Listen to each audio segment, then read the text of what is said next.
La dégradation généralisée de son environnement, de l'air qu'il respire et de la nourriture qu'il consomme, le stress de ses conditions de travail et de l'ensemble de sa vie sociale sont à l'origine des nouvelles maladies de l'esclave moderne.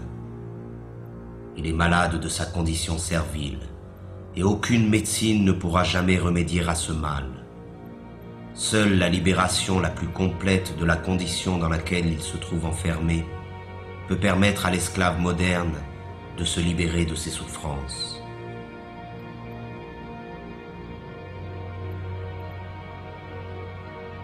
La médecine occidentale ne connaît qu'un remède face aux maux dont souffrent les esclaves modernes, la mutilation.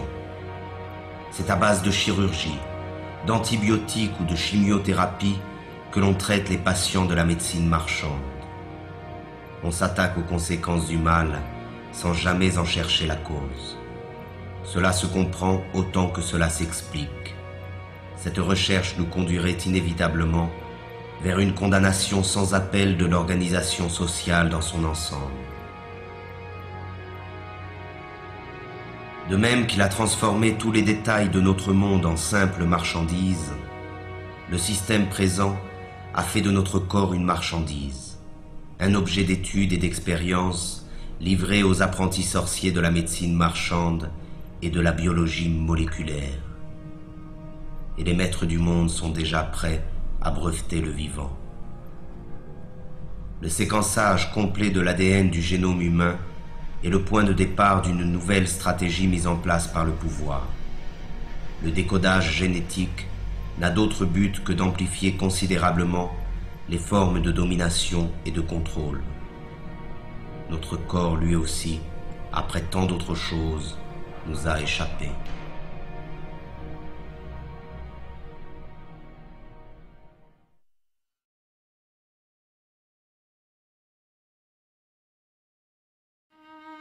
Le meilleur de sa vie lui échappe, mais il continue, car il a l'habitude d'obéir depuis toujours.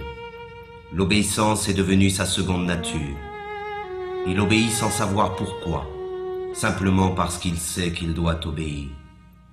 Obéir, produire et consommer, voilà le triptyque qui domine sa vie. Il obéit à ses parents, à ses professeurs, à ses patrons, à ses propriétaires, à ses marchands. Il obéit à la loi et aux forces de l'ordre. Il obéit à tous les pouvoirs car il ne sait rien faire d'autre. La désobéissance l'effraie plus que tout, car la désobéissance, c'est le risque, l'aventure, le changement. Mais de même que l'enfant panique lorsqu'il perd de vue ses parents, l'esclave moderne est perdu sans le pouvoir qui l'a créé. Alors il continue d'obéir.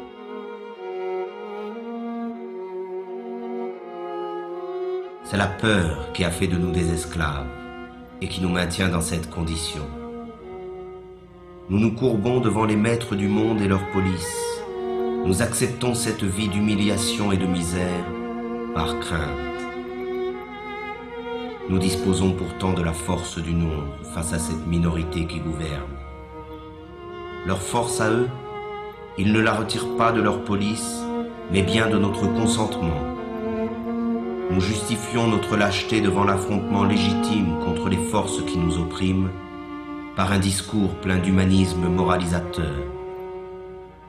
Le refus de la violence révolutionnaire est ancré dans les esprits de ceux qui s'opposent au système au nom des valeurs que ce système nous a lui-même enseignées. Mais le pouvoir, lui, n'hésite jamais à utiliser la violence quand il s'agit de conserver son hégémonie.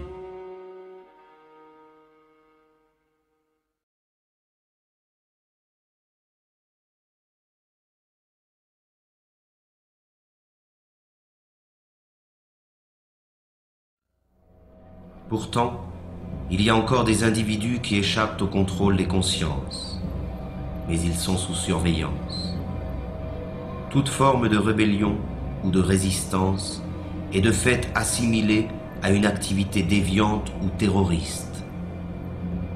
La liberté n'existe que pour ceux qui défendent les impératifs marchands.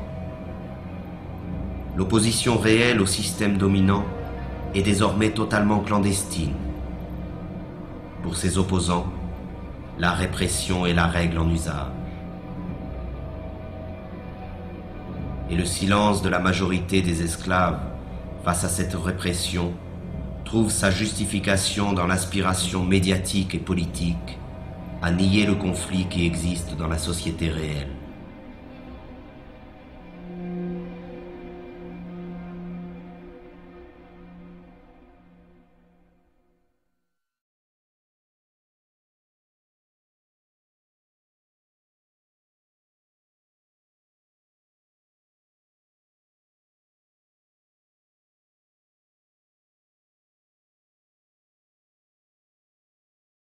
Comme tous les êtres opprimés de l'histoire, l'esclave moderne a besoin de sa mystique et de son Dieu pour anesthésier le mal qui le tourmente et la souffrance qui l'accable.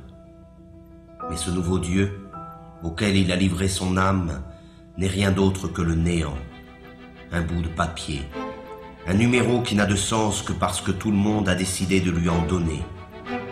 C'est pour ce nouveau Dieu qu'il étudie, qu'il travaille, qu'il se bat et qu'il se vend. C'est pour ce nouveau Dieu qu'il a abandonné toute valeur et qu'il est prêt à faire n'importe quoi. Il croit qu'en possédant beaucoup d'argent, il se libérera des contraintes dans lesquelles il se trouve enfermé, comme si la possession allait de pair avec la liberté. La libération est une ascèse qui provient de la maîtrise de soi. Elle est un désir et une volonté en acte. Elle est dans l'être et non dans l'avoir. Mais encore faut-il être résolu à ne plus servir, à ne plus obéir. Encore faut-il être capable de rompre avec une habitude que personne, semble-t-il, n'ose remettre en cause.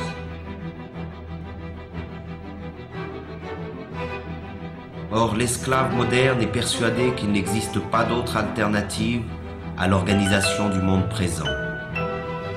Il s'est résigné à cette vie car il pense qu'il ne peut y en avoir d'autre. Et c'est bien là que se trouve la force de la domination présente. Entretenir l'illusion que ce système, qui a colonisé toute la surface de la Terre, est la fin de l'histoire. Il a fait croire à la classe dominée que s'adapter à son idéologie revient à s'adapter au monde tel qu'il est et tel qu'il a toujours été. Rêver d'un autre monde est devenu un crime condamné unanimement par tous les médias et tous les pouvoirs. Le criminel est en réalité celui qui contribue, consciemment ou non, à la démence de l'organisation sociale dominante. Il n'est pas de folie plus grande que celle du système présent.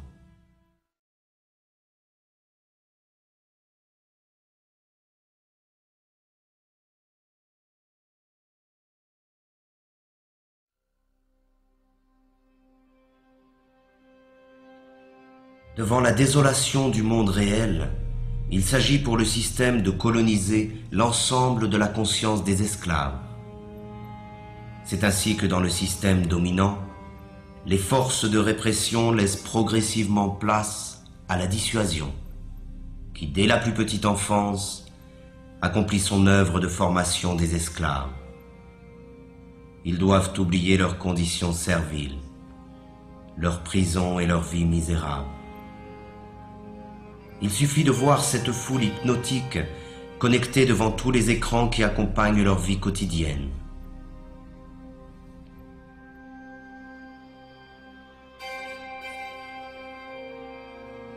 Ils trompent leur insatisfaction permanente dans le reflet manipulé d'une vie rêvée, faite d'argent, de gloire et d'aventure.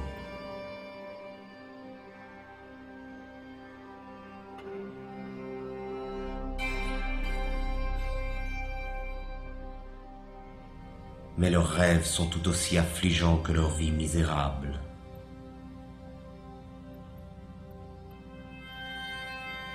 Il existe des images pour tous et partout. Elles portent en elles le message idéologique de la société moderne et servent d'instruments d'unification et de propagande. Elles croissent à mesure que l'homme est dépossédé de son monde et de sa vie.